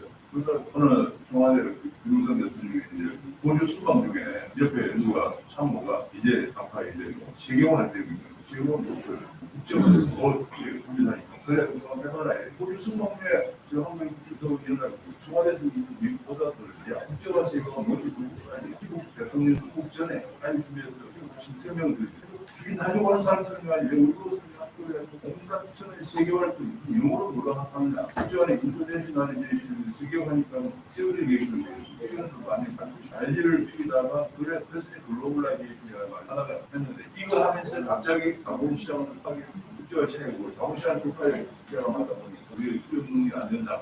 신경이 있는데 라인트를 안 되다가 자본시장 국가에 개발하다 보니까 외국 자본들 많이 들어오게 해가지고 한국들이 출산이 일어나고 그것이 굉장히 위험한 그런 걸 굉장히 의욕이 너무 앞서는데 의욕이 너무 앞서면 안 돼요. 우리가 지금 사람이 어떤 인명은 바뀌는데 이게 무슨 대충 크게 보면 그렇고요. 우리가 주 특징이 이겁니다. 우리는 시장 중심이 아니고 정부 주변으로 본 거예요. 이거에 대해서 비판이 많습니다. 러시아 근데 아니네요. 그다음 두 번째로는 수입 대체를 하다가 수출 이양률을 갔다. 그다음에 금융 성장 안 하고 왜 금융 성장을 했느냐? 금융 수입과 쉽지 않은 영역에 외자 풀리고 그다음에 내자 의존적이 안 하고 외자 의존적을. 동양대 내자가 무슨 뭐 전 국외 성장을 안 하고 선 성장 국대. 이래가지고 제가 대학교 다니는 내내 우리 아까 교수님들이 맨날 우리한테 이 바뀌게 되고 쉽게. 제가 어디 가면 이렇게 강의를 교육받아가 연구 유학할 때 자판기를 공부할 연구 유학할 때 못하고 있었습니다. 이게 뭐냐면 전부 이렇게 안 했기 때문에 실패했다는 거예요. 근데 그 당시에 이거 할 여건을 못했다는 거예요. 그래서 이제 어떤 사람이 개발 경제학자 연구한 게 이건데 저소득 단계는 정부가 수사할 수밖에 없고 고소득 단계는 시장 중심으로 간다. 그러니까 이제 그때는 정부 역할이 큰 거죠. 점점 시장 역할이 많은데 우리가 여기 끌만하고 이건데 처음에는 여기 임금 수준이 있어요. 월급 올라가는 수준이에요. 처음에 월급이 적을 때는 노동 질량을 합시다. 그러다가 점점 임금 올라가면서 자본 질량으로 가다가 요까지를 조선 수입 신성장 단계라고. 그리고 더 임금 올라가면 이걸로도 안 되니까 기술 지량으로 가야 되고 더 올라가면 지급 단계, 지식 기반 보호 보호 단계를 가야 되고 이것이 이제 생산성 향상 중심까지. 요거를 돌파해야 선진국이 되는 거예요. 근데 요거를 이제 그 노벨상을 받았던 그 사람들이 그거만 이용을 가지고 한국이나 대만이 요소 수입 중심으로 성장을 했는데 앞으로 이것이 안 되기 때문에 실패할 것이라는 것을 포레인 웨스트라는 잡지에 기재합니다. 사실 이것 때문에 한국이 곤란하고 그래서 초기 단계는 어차피 이게 할 수밖에 없다 하는 것을 이제 박사들 얘기하고 있습니다. 그러나 그 결과 이제 큰 성과는 뭐냐 요겁니다. 수출에 비하고 그다음에 산업부도 도도화되고 성장률도 떨어지고 그다음에 특히 중요한 것이 인도비와 이렇게 했습니다.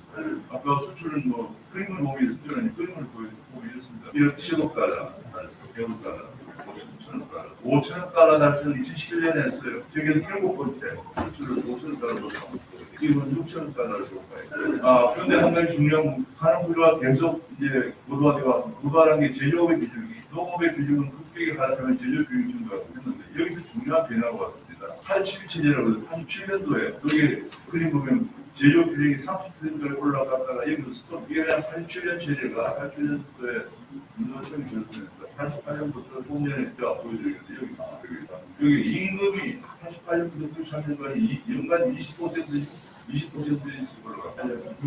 임금이 연간 도대체 여자도 임금이 많이 올라가면 되는데 88년부터 6년간 임금이 20% 올라갔기 때문에 중소기업들 중심으로 전부 외국으로 편입했습니다. 그 바람에 제조업이 여기 스톱. 이것이 우리나라의 이게 제가 경제선 대통령은 직접적으로 알겠지만 그 원인은 여기서 쌓여있죠. 현재는 87체제를 민주화라고 하는 이게 데이터들이 나오는 거예요. 근데 제조업이 전개되고 이제 되면서 서비스를 증가했는데 그 서비스를 대체로 이런 고소명 수가 같은 저생산성을 보내는 차이가 대단히 여기 이제 임금이 많이 올라가니까 우리 중소기업들은 많이 외국 탈출해서 여기 그 탈출 대체로는 자본주의에서 많이 나갔어요. 아니게 친구도 이때는 뭐 중소기업들 수가 많이 있는데 점점 대기업들이 기업체 수가 되는데 소비자들 많았어요. 지금 우리가 무슨 필요하다는 것을 방송이라고 들리다보다 필요하다는 전부 다 필요가 있는 거예요.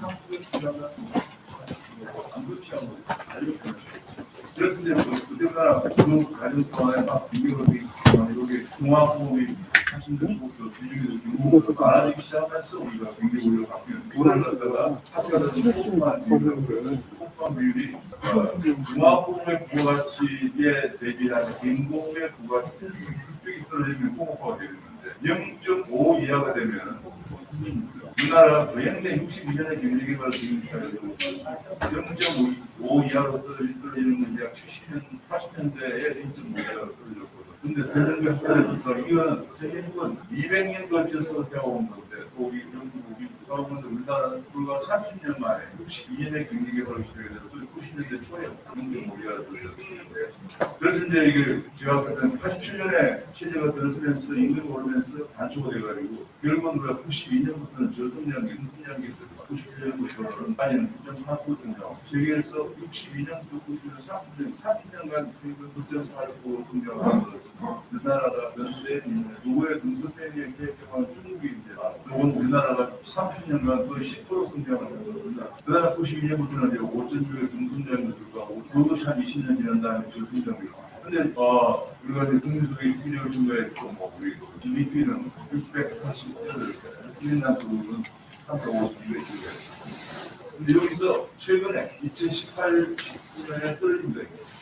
코로나 이전에 2019년 코로나 이전이었는데 세계적인 화학적인 그런 개인적으로 늘 이런 데이터를 연구하니까 문재인 정부가 들어서지 않았으면 우리가 지금 일본에 있는 일들은 정말 안타까운데 그게 그 일인데 그게 문재인 정부의 진짜 쉽지 않아요.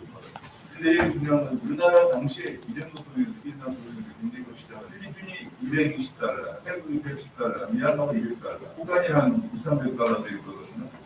그런데 지금 일어나는 일은 공산주의과 미얀마는 1,400. 이게 북한이 지금 제가 한국에서 작성한 거 지금 북한이 1,400불 2011년 자료가 이런 중이라고 그런데 공산주의에서 어떤 것인가 얘기를 보여주는 거예요.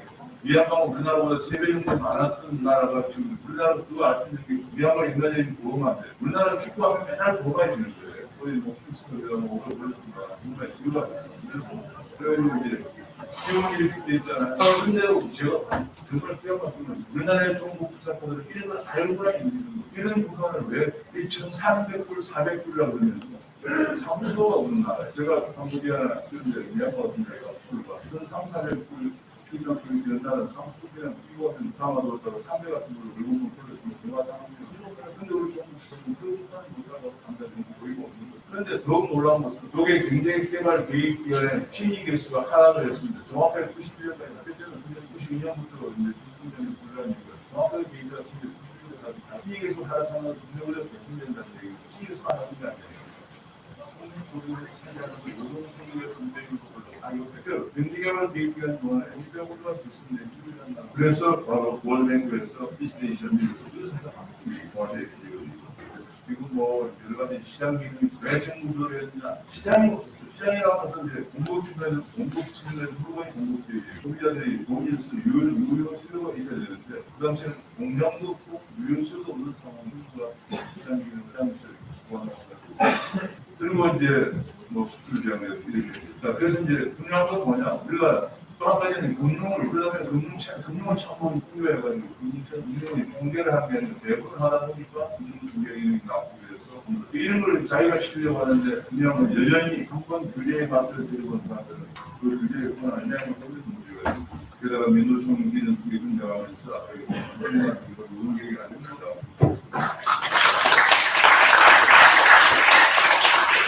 그리고 이제 앞으로 어떻게 내가 너무 앞에 분들이 너무 시간이 많이 총장님 말씀드리기 죄송한데요. 다음 행사 대관이 있대요. 그래서 준비를 해야 된다고 하니까 조금 빨리 진행해 주시고요. 또 우리 다음 행사는 다 치러야 되는 시간이 더 걸린다고 하는데 조금 빨리 진행해서 20분까지 마무리될 수 있도록 그렇게 좀 부탁드리겠습니다. 네, 감사합니다.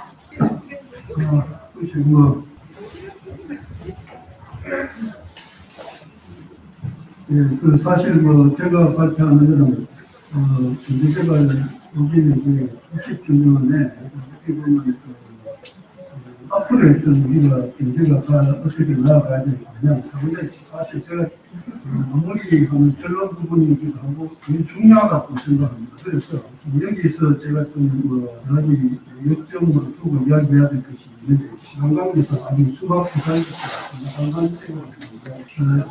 지금 우리가 사실 경제개발 5개년 앞에 김원식 교수님 나고 정부 박사 아주 잘 조리 있게 잘 설명하셨습니다. 그래서 결론적으로 말하지만 우리가 경제개발 5개년 계획이 없었더라면 오늘날의 그런 산업 선진국가 누군가는 그들은 나라는 만들 수 없었을 거다. 국가에 의한 강력한 어떤 정부 주도적인 어떤 경제개발 계획을 통해서 산업을 이룰 수 있었다. 그런데 그 당시에 어떤 우리하고의 패러다임하고 우리의 현재의 패러다임 주어진 여건은 너무나 많이 달라졌습니다. 그래서 그 당시에는 물론 전통적인 농업 사회고 그리고 산업이라는 전쟁 설치 지금은 우리는 거의 중화 산업 선진국가 거의 중화도 성공적으로 되어지고 산업 부분에 있어서 우리가 선진국이 되는 그들은 제조 강국이었습니다. 그리고 그 당시에는 우리가 사실 지금하고 이제 패러다임이 아직 안 바뀐 것이 있습니다. 그는 남북 간의 대치 문제가 그 당시에도 남북 대치가 아직까지 남북 대치가 되고 있습니다. 그렇지만은 그 당시에 또 북한하고 지금 한국 이제 북한하고는 그 국력의 차이가 앞에서 다 말씀드렸죠. 상당히 상대가 안 될 정도의 그 차이가 있는 것도 사실입니다. 그렇지만 하여튼 지금 우리가 새로운 그 패러다임 변화에 우리가 잘 대응하지 않으면 우리가 선진국 문턱에서 우리가 다시 우리가 주저앉을 수 있는 그런 대단한 어떤 그런 기로 위험 상황이 있다고 봅니다. 그거는 민주화 과정에서 잘못된 우리의 어떤 그 방향, 특히 좌파 정부에 의한 포퓰리스트적이고도 사회주의 정책 때문에 우리가 상당히 지금 어려움에 직면하고 있다 이렇게 할 수 있습니다.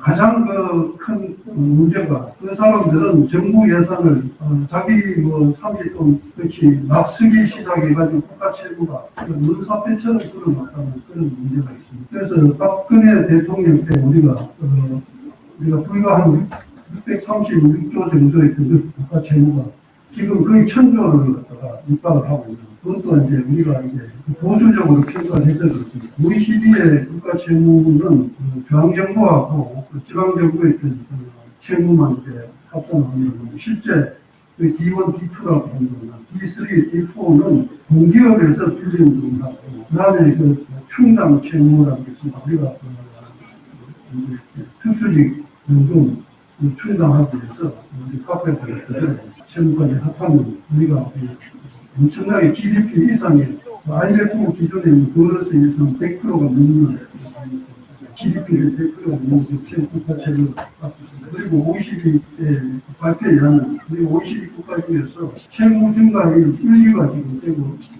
있다. 그래서 이런 상태로 가면 우리가 아무리 그동안 피땀 흘려가지고 경제개발하고 우리가 그런 박정희 대통령께서 산업화를 이거는 비전 제시했었다 소치를 갖고 우리가 유지할 수 없는 할 수 없는 그런 상황이 너무 됐다. 지금 현재 우리가 이제 직면해야 될 패러다임은 4차 산업혁명에 이제 공격가 되고 있다. 우리 4차 산업혁명은 사실 우리 산업의 가장 후발주자인 중국이 우리보다 더 빨리 나가고 있다는 것을 우리가 각성을 해야 되고 중국이 우리보다도 더 빠른 속도로 하고 있다. 이런 이야기를 할 수 있습니다. 4차 산업혁명은 사실 AI와 블록체인 두 개가 이제 기반 구성이 돼가지고 그래도 우리가 다 아는 자율주행차라든지 그것들하고 여러 가지가 이제 우리가 온앤오프가 융합해가지고 새로운 기술들이 필사의 없이 실생활에 나오고 있습니다. 그리고 이제 블록체인을 기반으로 해가지고 우리가 플랫폼 경제, 유통 과정이 없어지면 생산자와 소비자가 바로 연결되는 그런 그래가지고 플랫폼 경제가 이제 그다음에 또 AI가 그것들을 그래가지고 앞으로는 모든 생산 로봇으로 대체되게 되면 거기에서 부수적으로 많은 실업자가 나와가지고 앞으로 우리가 어떻게 실업 문제를 해결해야 되고 거기에서 필연적으로 생산은 로봇을 하기 때문에 생각이 생산 능력은 있지만 소비할 수 있는 능력이 있어. 그러니까 일반 사람들은 자기가 실업자가 있기 때문에 자기가 소비할 수 있는 유효 수요가 부족해가지고 생산 소비의 어떤 개 문제가 앞으로 상당히 심각한 문제가 될 거다 이렇게.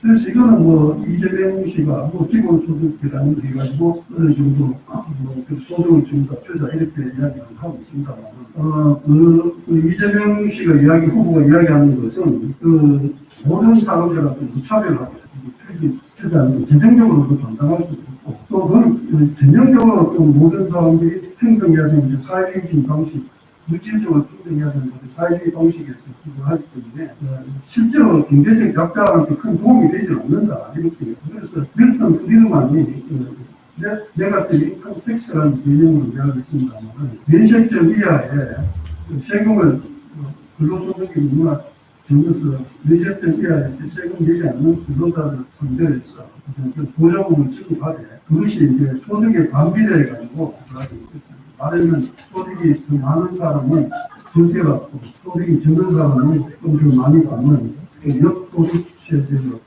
교육을 해가지고 실질적으로 그 사람들한테 그다음에 이제 포퓰리스트 정부가 그러면 이제 대통령 지금 요즘 한참 그렇게 하고 있습니다만 이제 어디 가가지고 뭘 해주겠다 어디 가서 이렇게 땡길시켰던 그런 민원을 받아가지고 그걸 이제 복지 정책 내지는 하기 때문에 그것이 굉장히 어떤 그런 일관성이 있고 또 이제 실질적으로 이제 복지 수요자들한테 조금 더 크게 되지만 그런 정치적인 어떤 그런 끝나기 가능성이 상당히 많고 예산만 나온다고 생각하고 있습니다. 그래서 이런 문제를 갖다가 일부 프리드만은 일괄적으로 그렇게 네거티브 인컴 테스트를 가지고 바로 복지 수요자들한테 그렇게 소득의 관계에서 주면 그 사람들이 자기가 필요한 것을 자기가 그 돈 갖고 쓸 수 있다.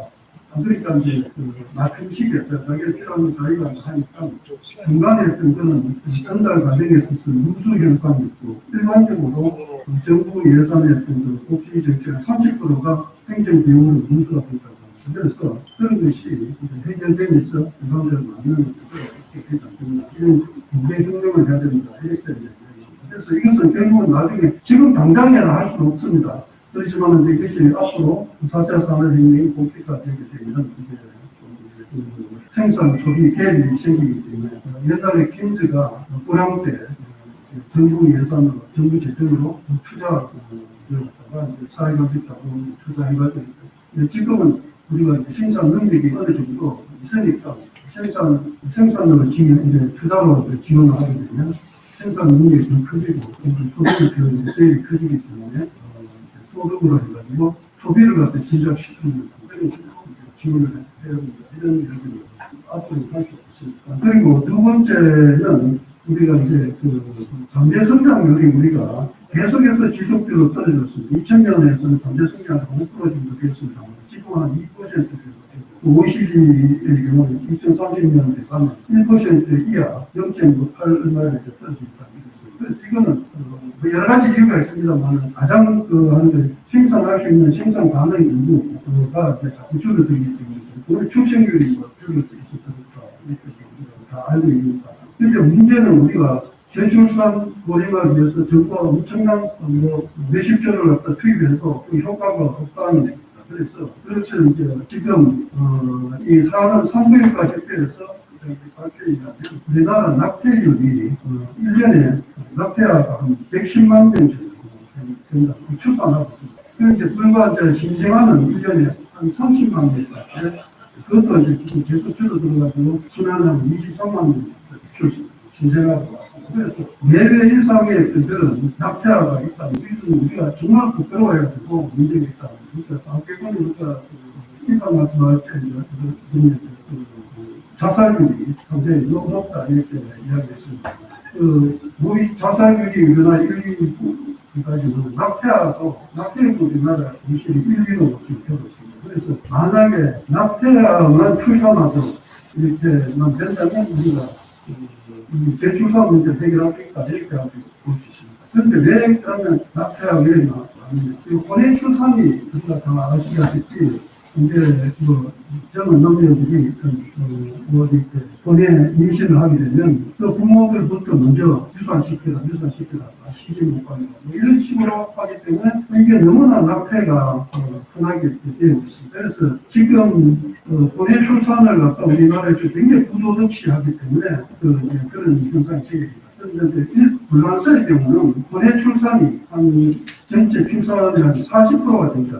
그래서 거기 반 가까이 혼외 출산, 그리고 혼외 출산이 나쁘게 보지 않고 그저 이제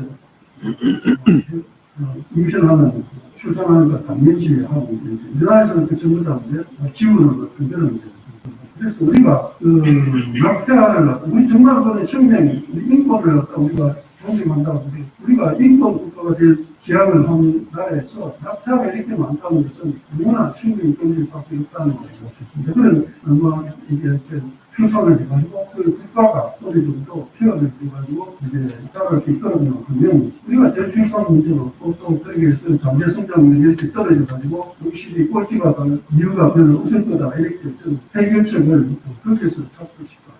그리고 세 번째는 우리가 지금 4차 산업혁명하고도 관련됩니다만은 그 금융혁신을 해야 됩니다. 금융혁신이 그래서 지금 중국이 그것을 앞서가고 있고 미국은 소위 가파가 있다. 구글, 애플, 그다음에 이제 페이스북이 이제 메타로 이름 바꿨습니다만, 그다음에 그 아마존 이 네 개의 IT 산업들이 전부 다 그 핀테크에 뛰어들고 있습니다.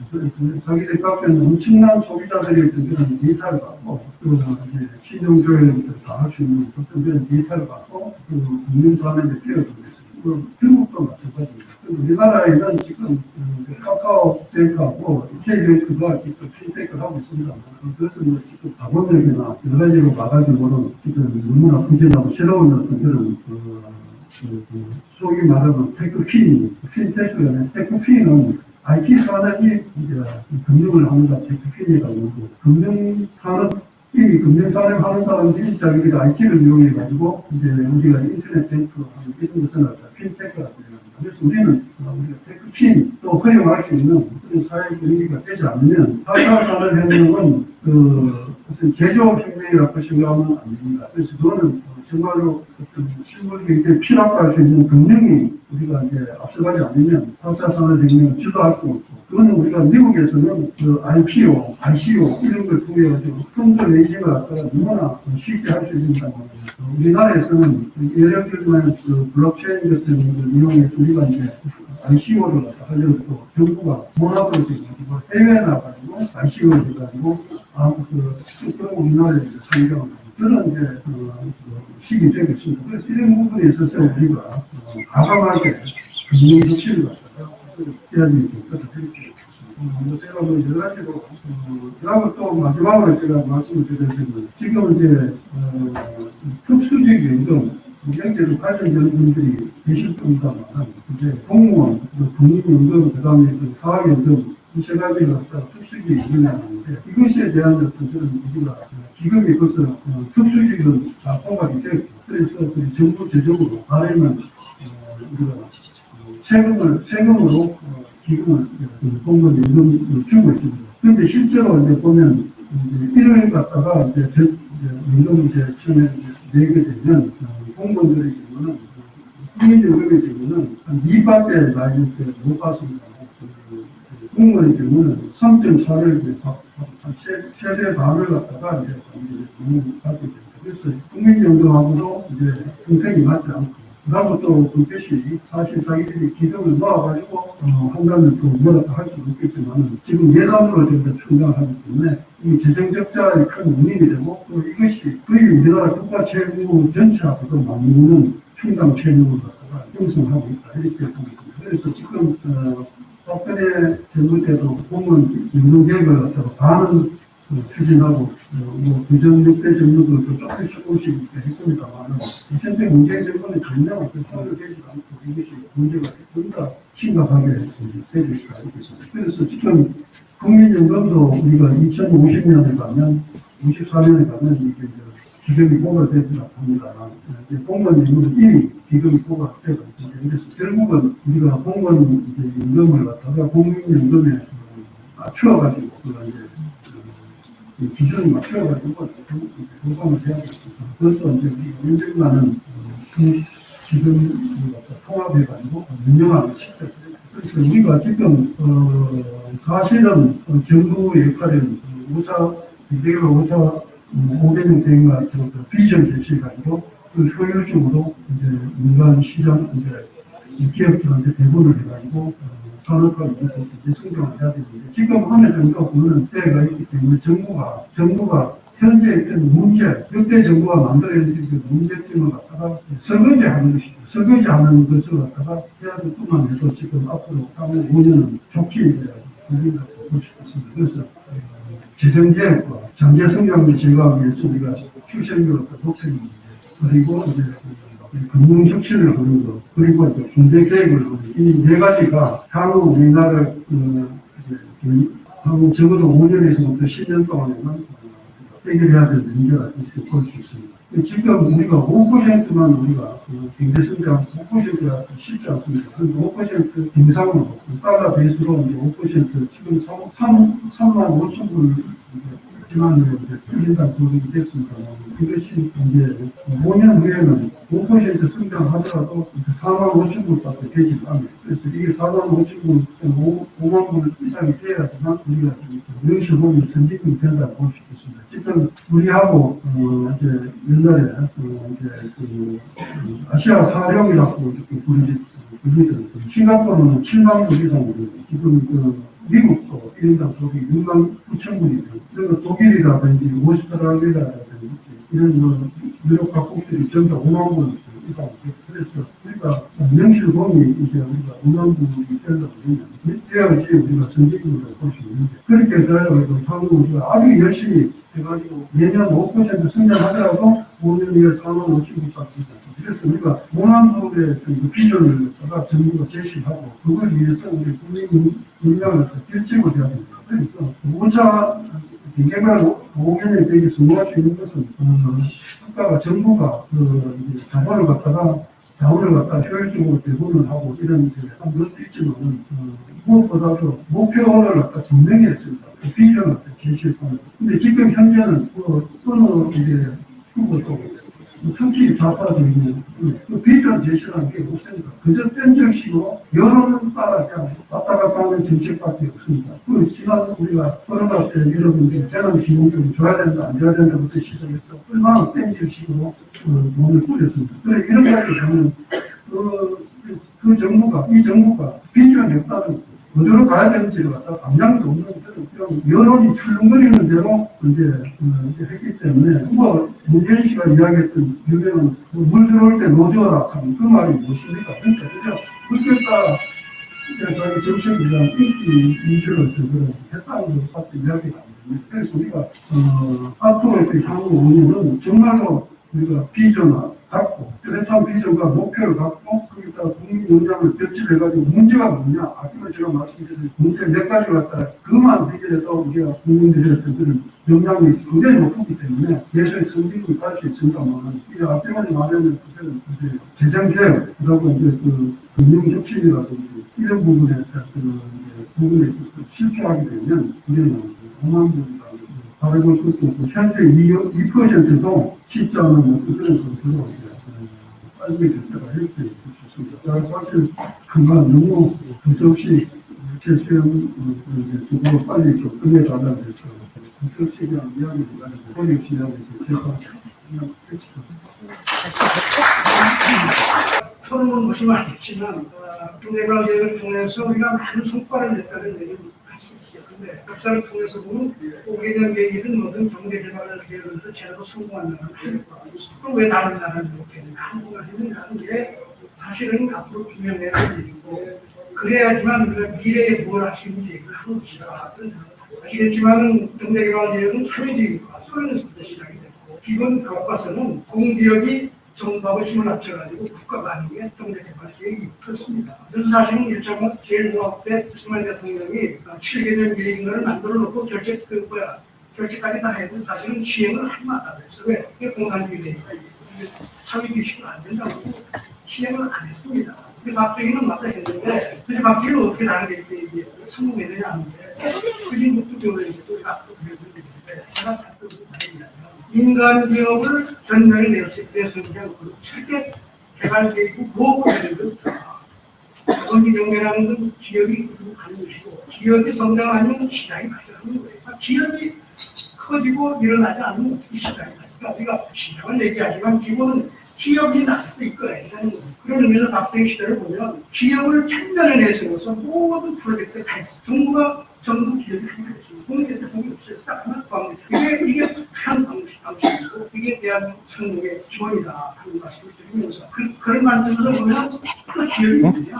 기업은 자본주의 사회에서 중산층을 만들어내는 가장 핵심적인 기업입니다. 기업이 없으면 중산층은 생길 수가 없어요. 자본주의 이전의 경제에서는 기업이 없었기 때문에 전부 다 거지 같은 농경사회도 다 거지밖에 없었어요. 근데 자본주의 사회가 산업혁명을 일으키면서 기업을 통해서 일으키면서 기업 속에서 많은 사람을 키워내고 생산성을 높이고 중산층을 만들어서 민주주의가 된 겁니다. 사실은. 이렇게 보면은 왜 박정희 시대에 그렇게 말도 많고 욕도 많이 먹는 그 정치 체제는 물론이고 경제 운영이 결과적으로 성공해서 중산층을 일으키고 성장하고 분배를 다 일으켰느냐 하는 것이 설명이 가능하다는 말씀입니다. 이 부분은 실패한 나라가 예를 들면요, 터키라든가 터키나 파키스탄 이 나라는 우리한테 경제개발계획을 갔거든요. 다 실패했습니다. 대만도 초기에 같은 개발계획을 했지만 그 나라는 기간 산업을 전부 다 정부가 했어요. 다 실패. 그 후에 중소기업이 일어나고 했지만 요즘은 나서 80년대 중반 이후에 IT 산업을 중심으로 대기업을 키우면서 결국 대만이 오늘날 숨지고 그러다.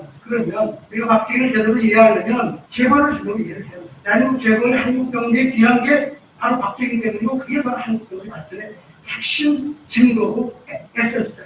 오늘날 대한민국에서 전경련 회차겠다고 해요. 대기업들만 다 주주름이라고 그러고 또 어떻게 해서든 동반성장 같이 더불어 발전하는 나라를 만들 수가 있겠는가. 불가능하다. 이게 박정희의 메시지입니다.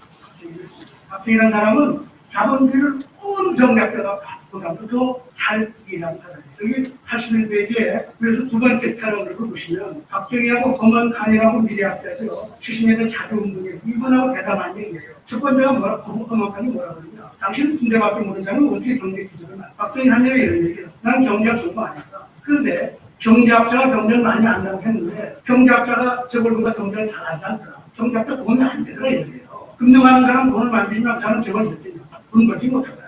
돈 버는 사람은 기업이니 이 사람은 내가 앞장서서 하겠습니다.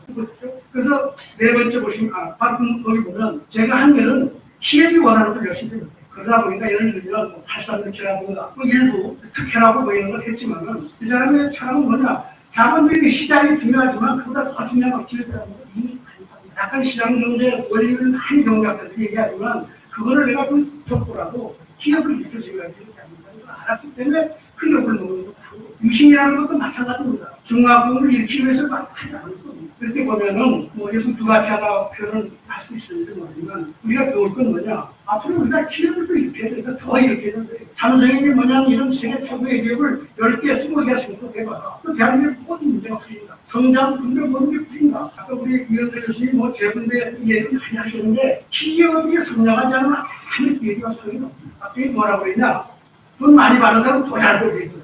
돈 못 벌고 수출 못하고 생활운동 제대로 참여하지 않으면 지원하고 빼라. 그러니까 다 이러는 버린다 하고 다 이렇게 쓰는 거예요. 가난한 사람 도와주겠다 하면 전부 다 가난한 사람 달라는 거지. 왜 일어나가 그러겠어요. 우리가 배웠기를 그렇게 하는 게 바로 이 트랙. 저는 20년 전서부터 평등주의 한계라고 하는데 여기서 벗어나지 않으면 안 됩니다. 약자가 보호를 받아야 될 필요가 있지만 약자이기 때문에 안 된대. 약자지만 더 노력하고 자주하는 사람이 국가로부터 대접받고 사회로 대접받는 제도를 만들어서 정치가 이걸 서포트 해줘야지. 정치는 맨날 이만 너는 뭐예요? 약자가 우선이야. 약자 우선은 대한민국 모든 국민 약자 되라는 얘기야. 이게 반박정이다. 박정희 오기는 얘기를 통해서 그걸 교훈은 뭐냐? 약자는 도우더라도 약자 중에 노력하고 자주하는 사람을 더 지원해라. 그게 세상을 바꾸는 거죠. 그래서 새로운 정부는 이 원리를 잘 이해해서 잘 해줬습니다. 중요한 그 말씀.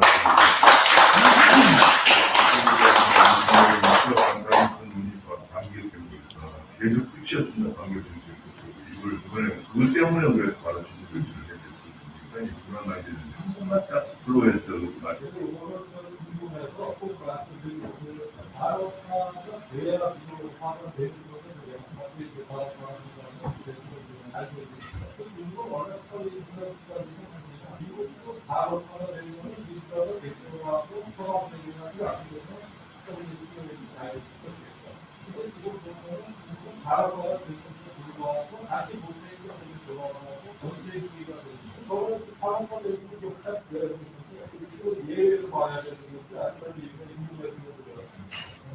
네네.